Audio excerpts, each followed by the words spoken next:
Yes. That's a very good starting point. Okay, I will explain with some details, maybe in Ukrainian. I think it will be more necessary not to make some mistakes, which can be some details, I think, which are very, very necessary. Тобто сьогодні не йдеться про мирну угоду. Yeah, can you use, yes, please, if it's possible.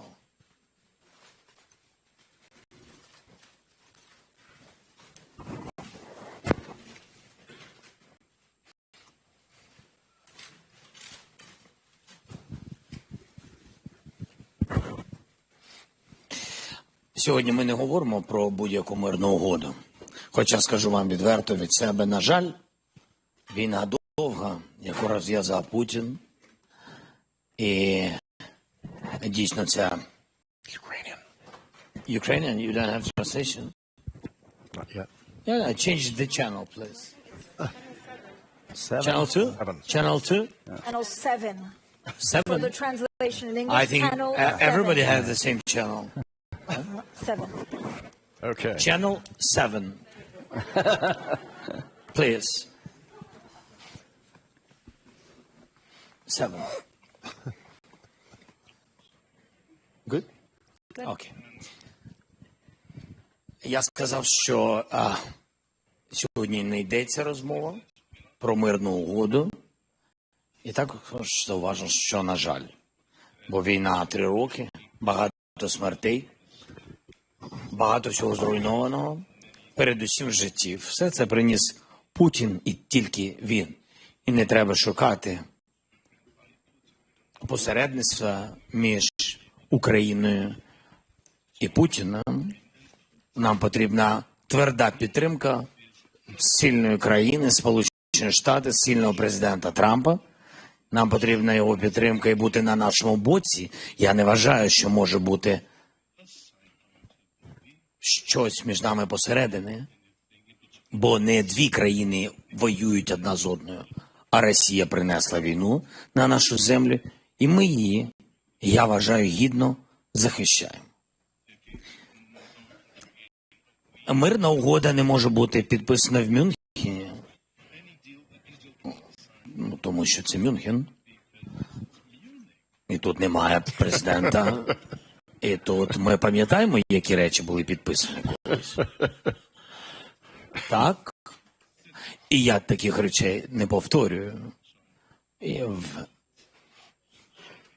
І тому дуже важливо зрозуміти, мирна угода може бути тільки план про закінчення війни, який передусім повинен бути проговорений і підтриманий між Україною, президентом, і Сполученими Штатами, виключно президентом. Також обов'язково треба важлива роль для країн Європи, тому що ми говоримо про гарантії безпеки як головний момент в будь-якому документі про припинення війни або закінчення війни, гарантії безпеки для України, для всієї Європи. І Україна є частиною вже Європи і буде частиною рівноправною Європейського Союзу. І для нас голос Європи дуже важливий за столом, а не десь за лаштунками. Вони рівноправні партнери. Це можна подивитись через той вклад грошовий і військовий, гуманітарний, різний, фінансовий, який Європа вкладала разом з нашими друзями Сполучених Штатів Америки. У нас була велика бесіда, довга бесіда. Я подякував двопартійній підтримці, дякуємо сенаторам, конгресменам, людям Сполучених Штатів Америки. І я дуже вдячний людям Європи за те, що всі ці люди, суспільство передусім, підтримали життя українського суспільства. Ось про що йдеться. Що стосується моєї зустрічі з американськими колегами, у нас багато зустрічей, я цьому дуже радий. У нас була хороша розмова з президентом Трампом, і ми отримали пропозицію щодо інвестування в critical minerals України, і ми про це багато говорили. Я говорив, що треба захищати Україну, наші ресурси. Чому їх треба захищати? А якщо ми говоримо прагматично, а не тільки про безпеку Європи, хоча я вважаю, що безпека Європи передусім, і люди – це пріоритет, але говорити можна і фінансово, прагматично. Коли ми говоримо про захист наших ресурсів, щоб вони не попали в руки повністю окупаційній Росії і також їх союзникам, треба все це захищати. А якщо країни їх це захищають, це дуже важливо. Коротше треба. I'll be short. Okay, it's difficult to be short, sorry. But because it's very necessary to explain all the details. That's why I said that, yes, we have to save these minerals. And those countries, we are thankful to all the support, but those countries who will support us and who will save this, of course, they will have priority to invest in it, because we need jobs and investment, and then we will divide profits with one or another partner. So that was very important. Save it and don't give to North Korea, maybe China, I don't know whom Russia will and want to give it after occupation. We need to save it, critical minerals and a lot of different things. That's my message. I was happy that American side, that Americans, they came, the Secretary of Treasury, he came to Ukraine directly to Kyiv. It was his first mission, and it was exactly to Kyiv. I was very thankful to him, and he brought the document, and the document was on my table. I said that our lawyers will learn it, and then with some advices or some changes, will come back. It's about investment. It's not security document. It's memorandum between two sides. And I know that I will have meeting with Vice President. I don't know. I mean this evening, but I'm here till tomorrow. I can meet evening, morning. Doesn't matter for me. Like President Trump said, so you can come when you want. I'm always in Washington. I can say to Vice President, you can come anytime. I'm here in Munich, and I'm ready. You know, really with pleasure. I'm ready to meet. I'm not ready to sign everything, but to meet. Yes, I mean that I will not sign. The ministers will sign, but they will sign right memo how to save critical minerals and etc. If it will be if it will be ready, I hope it will be ready. That's all. President, does the conversation between Vladimir Putin and President Trump risk embolden Putin? Right. So how do you view this specifically? Are there risks and dangers for the U.S.? Risk? What is it? Vladimir Putin and Donald Trump have spoken on the phone. You were briefed on the conversation. Is this a risk for yourself, of course, but also the U.S.? Phone calls between Putin and Trump would risk for United States? I think not risk for United States. I think for Trump, because he's stronger than Putin. I think so. I think risks for all the world, because the priorities, I mean, we have much more risks than risk for the United States, with all respect, for all of us, with all the big guys.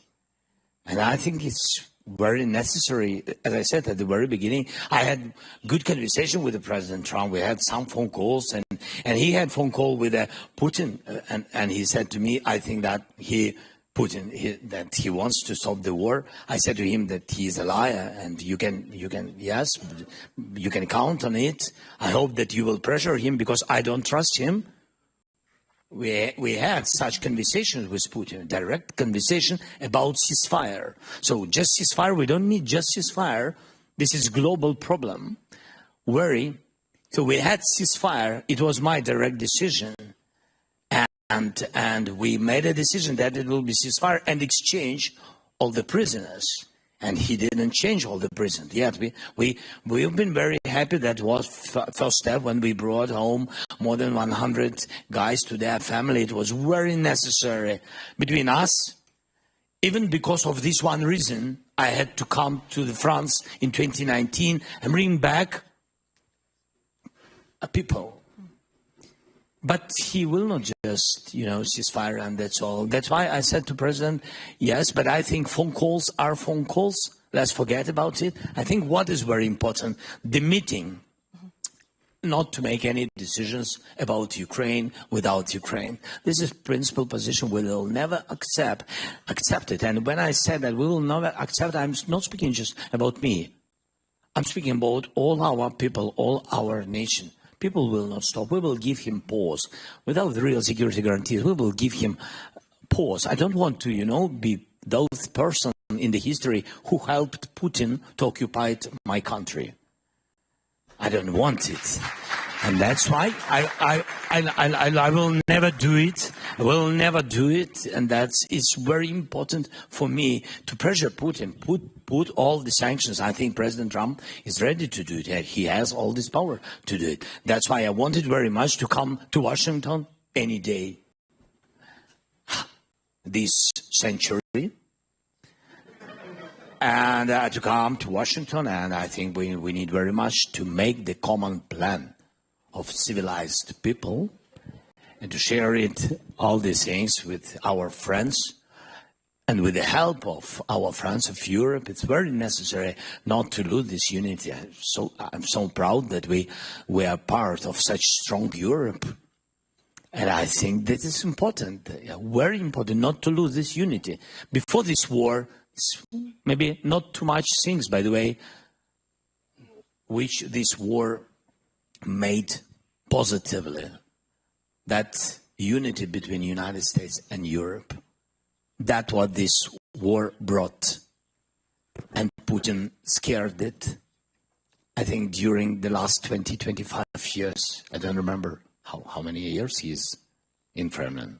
So, this is the first time when the unity could pressure him and he couldn't occupy us because of this unity, because of our people and soldiers, of course, but because of this, not to lose it. And now to make a deal without us or without Europe is not a good idea. And I hope that President Trump doesn't have this idea. I count on it very much. I think I answered on 10 next questions. Sorry. I have 100 questions, but to the senators. Yeah, and maybe to the senators, please. To the senators, and maybe let's start with Senator Graham. Are you comfortable with a world in which the president seeks to do deals with authoritarian leaders like Putin or even China before consulting with longstanding allies like Germany and France? Yeah, I'm very okay with Trump talking to Putin. He talked to him.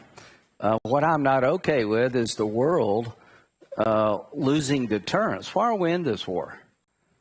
Okay, they invade in 2008 Georgia. They invade in 2014. They're back at it again. So rather than worrying about who Trump is calling, why don't we talk a little bit, how the hell did this happen? I've been coming to this thing for 25 years. John McCain, every conference, Putin sucks. He's a liar. Oh, no, you got him wrong. Putin was here. All the people worried about the phone call, where were you when we needed to stop Putin? Why didn't he invade when Trump was president? Because he was afraid of Trump. That's why he didn't invade. Why did he invade in 2014? Because he could get away with it. Why didn't he invade again? Because he could get away with it. I want to tell you and your people, you're the ally I've been hoping for all my life. Not one American has died defending Ukraine. You've taken our weapons and you've kicked their ass. And I'm very proud to have you as our ally. Now, how does this war end?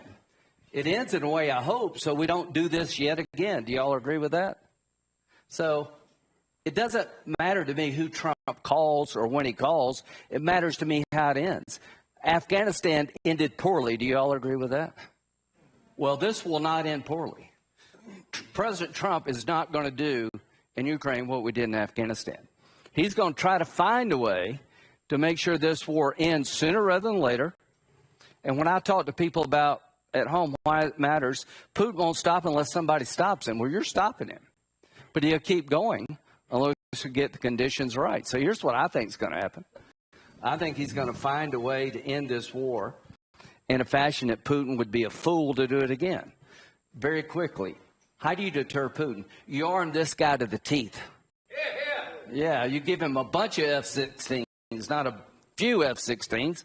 You give him ATACMS, you give him tanks, because they will fight. Remind me not to invade Ukraine, okay? It just doesn't work out well. So let's arm this guy. Let's do the minerals agreement so we'll have our American business interests.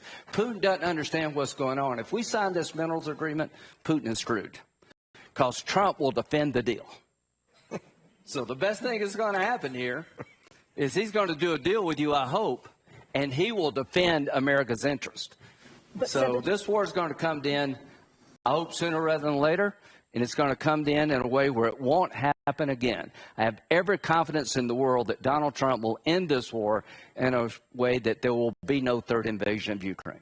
Senator, would you rule out NATO membership for Ukraine? I think NATO is ruling that out, not Donald Trump. I think there are members of NATO who are not going to let this man in. But I've got an idea. It comes from the art of the deal. If we can't agree they should be in NATO like right now, can we agree that if there's ever another invasion, the moment they invade, they go into NATO? Let Putin put them in NATO if he wants to. Think of that.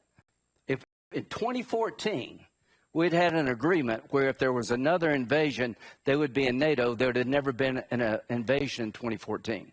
So what do I think? I think we let Putin know that if he ever does this again, they're going into NATO really quick.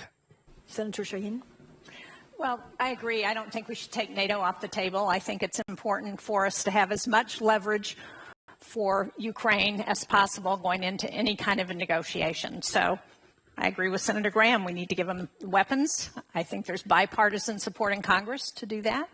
I think we need to make sure that NATO membership continues to be on the table.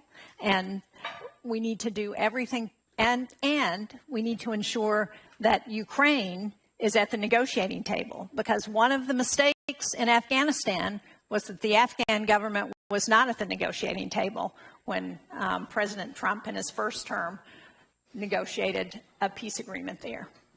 Senator Cornyn? Well, I think one mistake that Americans make sometimes is to assume that other people are just like them and don't recognize that a unique history and culture may affect the way that people like Vladimir Putin view the world.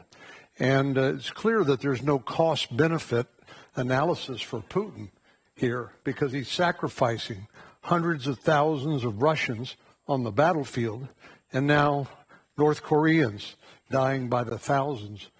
And Putin doesn't seem to care, and the people of Russia don't seem to be holding him accountable, perhaps because they're only hearing one side of the story.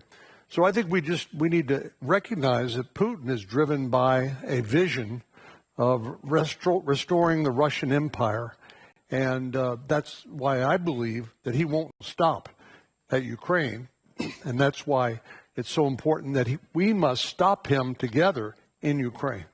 But does a peace deal need to go back to the borders in 2014, the same borders?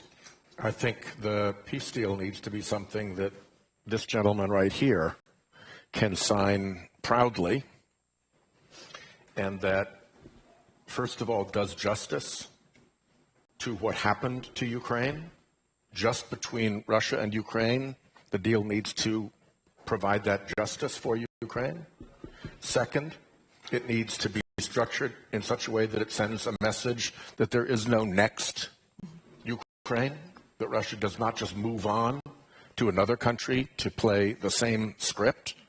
And the third thing is we need to set it up in such a way that when China is looking at this outcome and they look over at Taiwan, they think, maybe not such a great idea. And there's one thing I feel obliged to add, because we are Codell McCain. We still keep John's name. Partly that's out of affection, but partly it's out of honoring his commitment to hold fast to the Atlantic Alliance. And what I want people here to know is that, at least for the Senate, there is strong majority, super majority, in favor of supporting Ukraine, seeing this through, making sure this does not come off as a win for Putin and embolden him further. And while you will hear, obviously, other voices There is a strong, big core of people like Dick Blumenthal, who's been in 6 times to Kiev to, battle for this. There is a very strong reservoir of determination in the Senate to see this through, and it is a bipartisan reservoir of determination.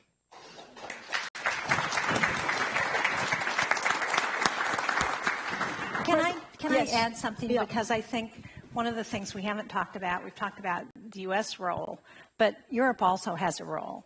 The sanctions that we've put on Russia are a lot stronger if Europe is fully engaged in those sanctions. And Europe has also contributed to ensuring that Ukraine can defend itself.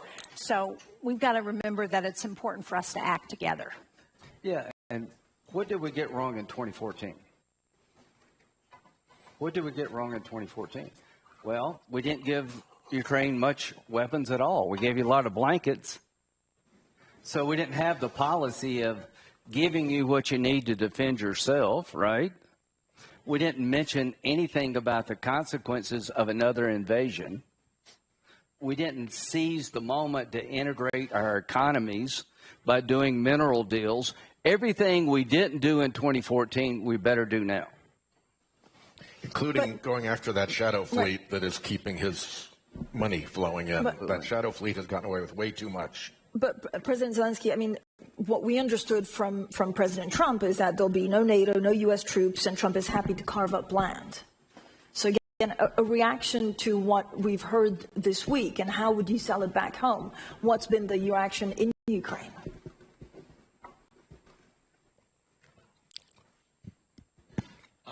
The reaction in Ukraine. The reaction in Ukraine on the battlefield. That's what we have to do, or in all our cities when people just work, try to do business, and not bad, really, and then help our soldiers. That's the reaction on everything. And of course, when we hear, some not positive messages, of course, it has big influence. The worst thing when you have big influence on moral of the people, because today I think only such things, love to Ukraine,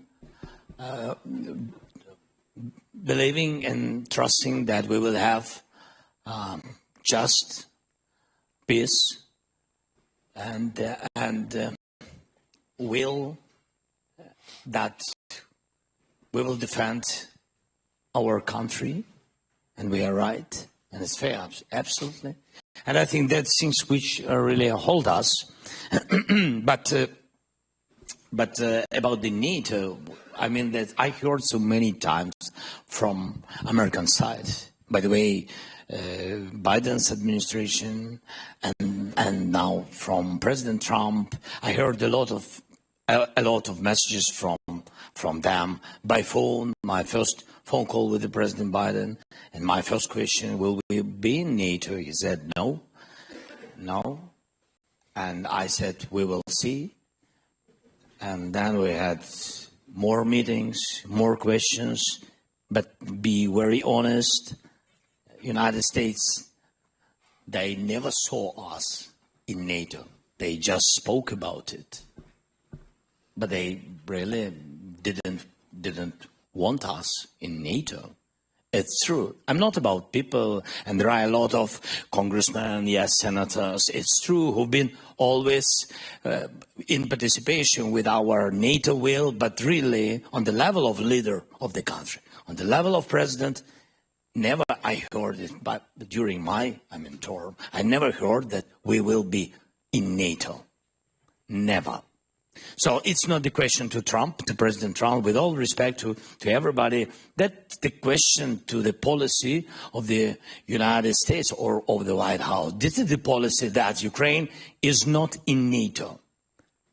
But it doesn't mean that we can't change this, because now we see that NATO in Europe consists of strong soldiers, mostly in Ukraine. We are not in NATO, but we really have strong army. which can really make stronger NATO everywhere. And I think this is in both interests to have Ukrainian NATO, and both interests, in interest of Ukraine and in interest of NATO. And that's why when we speak, and we spoke with the President Biden, and we spoke with the President Trump, and especially now with the President Trump, I asked, so okay, if it's not NATO for today, if it's not NATO, we will ask tomorrow, it doesn't matter. But if we're speaking about today, what alternatives? What you know, the alternatives? I don't know. What I see, if we don't have NATO, real NATO, we will make NATO in Ukraine. It means that we need to increase our soldiers, our army, twice. We have 110 brigades. Russia has 220 brigades, real brigades. So they are 2 times bigger than we for today. Yes, but they're increasing mobilization and training, what they're doing now. NATO, this real brigades in Europe, what can I say? The real brigades in Europe, it's about 82. Today I spoke with senators, 82 brigades, and we have 110. Even together, we are not comparable with Russian army. Even together. So we have increased together. So if we speak security guarantees, we have to find money for a bigger army for Ukraine. And also we have to find possibility how to increase production and increase army in Europe. Who knows? Maybe it's common forces. I don't know. We are ready to speak about it. We have a lot of questions from the floor. I just have one last question for Senator Graham. There's been discussion that China could or even should actually play a role in the Ukraine peace process, even as a guarantor of Russia's good faith or helping out with reconstruction. I mean, is that scenario one that you can envision and that would serve U.S. interests? Well, if China wanted to help get Russia to end this war, that would be great. How many people would like to see China help Russia end this war? I don't know if they will or not, but I've got a bill called pre-invasion sanctions that if China invades Taiwan, we're going to have sanctions from hell and tell them what comes their way. Senator Blumenthal and I had a pre-invasion sanctions bill if Russia invaded Ukraine. Nobody wants to be provocative. If we put Ukraine in NATO, it will make Putin mad. Well, I think he's mad already. So it's not about you. He wants to take the place because you got $7 trillion. Quit worrying about making him mad. Make him scared. Quit worried about offending China. Make them think twice about what they're going to do. If you invade Taiwan, we're going to crush your economy. We're going to put tariffs on you. We're going to put sanctions on you. We won't treat you as a normal country because you're not a normal country. What kind of deal am I looking for? One that not only will deter Putin, will deter Xi and anybody else. It's not working being nice to these people and being afraid of these people. We have a question here, and then a second question over there, and then third. Alexei Goncharenko, member of the Parliament of Ukraine. And my question is to American colleagues. Very striking speech of Vice President Vance right now. He was very critical towards Europe, not so much towards Russia. He almost didn't mention Russia and Russian war against Ukraine. So my question is, today is a happy Valentine's Day. Happy Valentine's Day to everybody. Love and marriage between, and alliance between America and Europe made both sides of Atlantic Ocean great. You now want to make America great again. But is it right way at the beginning to make America single again? Thank you very much. Senator Sheann. Look, that's why I said it's important for the United States and Europe to work together on Russia. The transatlantic alliance has been one of the longest relationships of allies, certainly in the U.S. history. And I think it's important to continue that. And I think Vice President Vance missed a good opportunity to point out the past relationship and why we have been successful when we've acted together. President Zelensky spoke. No, that's an applause line. Go for it. It's a ridiculous thing to applaud because he said yesterday, if Ukraine is not an independent sovereign nation, we'll sanction the hell out of Russia and maybe use the military. You must have missed that. But he needs to repeat it. It was in an interview, so maybe today would have been the right. Got another time to But say yes. it. With respect to President Zelensky's comment about his need for resources, and Senator Shaheen's comment about the need for the U.S. and Europe to work together, one very easy way to tie all that together would be to seize Russia's frozen sovereign assets. Amen. Or, if that's too frightening, collateralize them against a massive loan to Amen. Ukraine that they then backstop if Russia doesn't make good out of reparations afterwards, and get that money flowing. I think that the bankers are frightened about it. People are frightened about what it means for the currency. But I endorse Lindsey's view that this is what do they call it? A nettle that is worth grasping. Another question. I'm from the Baltics. In the beginning, nobody wanted Baltics in NATO. And nobody had even defense plans. We had no troops. Now we have it all. And it was legendary Senator McCain who started that campaign. So Senator Graham, if you represent that group, you know, we have many Lithuanians, many Ukrainians, many Poles. We have Central and Eastern European coalition, 25 million American citizens of our descent. We will vote for you. Do it what you did for us. Make Ukraine NATO member. Well, yeah.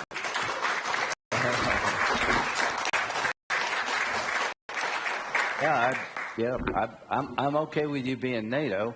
I'm just being honest with you. I think there are a few countries who are not. My idea is a little bit different. I want Putin to know if he ever does this again, you go into NATO right away. I want to take the mystery out of what happens if there's another invasion. You get sanctioned. There's a bunch of bad things coming your way. We'll have troops on the ground in Ukraine. We'll have American business interest. We'll have a Ukrainian military that nobody in their right mind wants to fight. But how about this idea? If we can't get this man in NATO, like right now, can we tell Putin, if you ever do this again, he's going in NATO, like right away? Do you think he'd do it if that was clear to him? I don't think he would. We have a question here. Trudy Rubin from...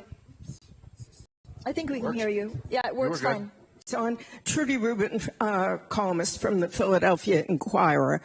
The President Zelensky has spoken about the need for absolute security guarantees. But from the President's tweets and statements on the phone call and what Secretary Hegseth said, the only security that the U.S. will consider is European troops outside of NATO with no U.S. backup. So I would like to ask the President, would you need U.S. backup for any European force? And I'd like to ask the senators, especially Senator Graham, would you support U.S. backup for any European force, and would it have to be also backed up by NATO? Let's start from Lindsey. On this question, I think important your position. I don't speak good English. I've been telling you what I support, that if he invades again, they go into NATO. That means we all fight. President Zelensky. Okay, we spoke about continuing too much, a lot of times, beginning with, this proposition from the European friends, from Emmanuel. We spoke about it with Emmanuel, with Starmer, with other leaders. I spoke about it with Emmanuel, with President Trump, with President Macron, and with me.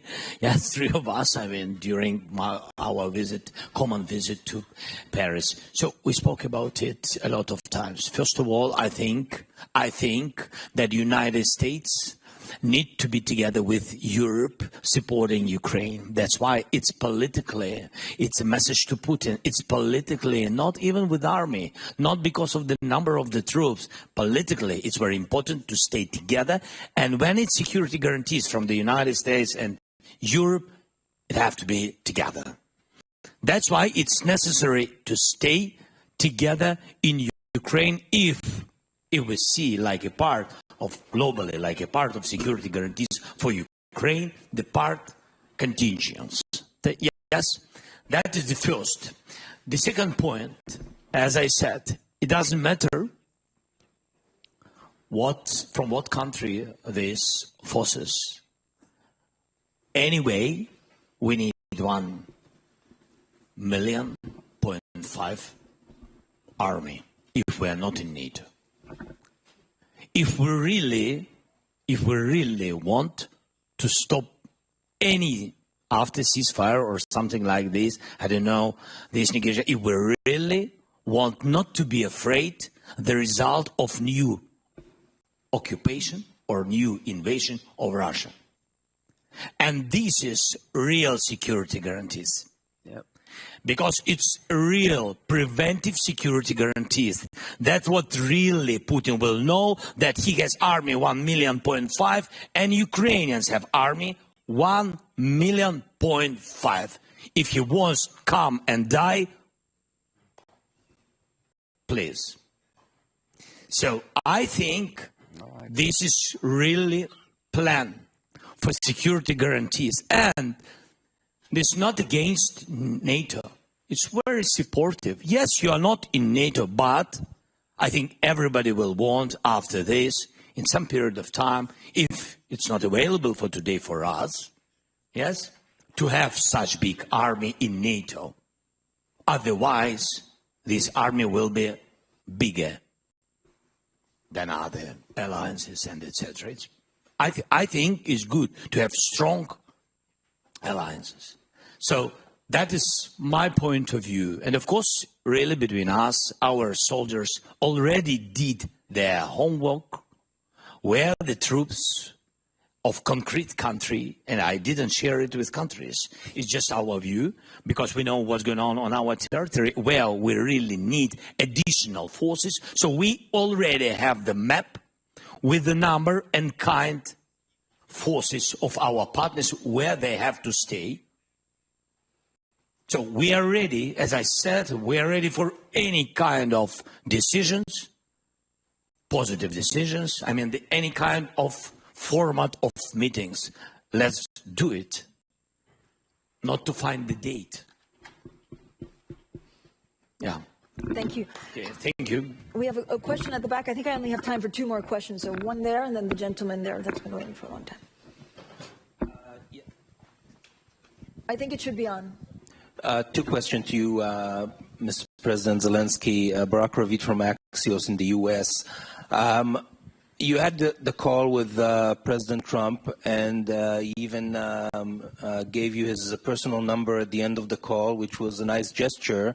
But did you feel, or do you Don't feel? give him yours; he'll let it out. Yeah. Do you feel that other than that gesture, President Trump doesn't need security guarantees? Do you feel that President Trump is really committed? Like the commitment we heard from, for example, from Senator Graham to Ukraine?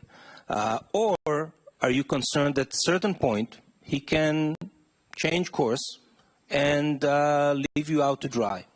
And the second question, President Trump said yesterday that there are going to be talks in Saudi Arabia next week between senior officials from Russia, Russia, US, and Ukraine. Can you clarify if that's taking place? Yeah, thank you so much. I never saw your face. I always heard about Axios, that you always, after my phone calls with some leaders, you know what's going on. What was during my phone calls? No, I know it. Really. The information, where you have your information, where you get this information? Huh? Yours at the NSA. Yeah. So thank you so much. We really had a good conversation with President Trump. Yes, he gave me his telephone number. By the way, it was funny. I can tell you. I think that President Trump will not be against it. I will open you. I said to him that this idea with the date to come to you, I said to him, without date, I said to him, I think it's genius. You want to call him now? No, otherwise you will always have his number. No, I know. No, I said to him, yeah, and he said, you can call me anytime you want. I said to him, yes, thank you so much. But previous time you said me that you can call me directly anytime and didn't give me your phone number. And he said, okay, yes, okay, right, yes, you can call anytime, and really, I hope and we count that really President Trump will help us. And I really count on him, because he is the President of the United States. People of the United States, they voted for him. He is the president, and the United States is the biggest donator during the war. I mean, comparable with other countries. As I said, Europe also, but it's Europe, totally continent. Yes, United States gave a lot. That's why I count on him. People voted, and we really think, I see, yes, that he is a strong man. And if he will choose our side, and if he will not be in the middle, I think he will, really, I think he will pressure and he will push Putin to stop the war. He can do it. And that is the first. Then but there are a lot of, different messages, I think, around him. I think that the problem is there are a lot of information, like with Saudi, as you said, a lot of information in the information field that is not truth or something, disinformation. I don't know, maybe Russians, maybe somebody else, maybe a lot of different people raise up, this disinformation, and it's, political turbulence. This is very dangerous. Especially such things destroy the unity between all of us. This is dangerous. For example, Saudi. Yes, I will make official visit to Saudi Arabia with the First Lady, Saudi Arabia, but also to Emirates and also to Turkey just after Munich. But I had these visits. I have very important dialogues with the guys who already helped us to bring back home our warriors. I have my questions. I don't want to and share a lot of details. I have this very important mission, yes, and we will speak about some list and etc. And they helped a lot with the children, with the children, yes, deported children. That is a tough situation. It's much more difficult than a lot of things which we today discussed. Also important, but how to get back all our dozens of thousands stolen by Putin children. How to get them back. Right. It's difficult. That's why I have so many meetings, and that is my mission. I will not meet with Russians. I don't know they're happy or not happy with this, but I will not. It's not in my plan. I will meet with Russians, with only one Russian guy, with Putin, only after we will have common plan with Trump, Europe, and we will sit with Putin and stop the war. Only in this case, I'm ready to meet, not in other compromises platforms. That's very clear. President and Senators, thank you so much for joining us. That's all we have time for. Thank you. Thank you. Thank you so much.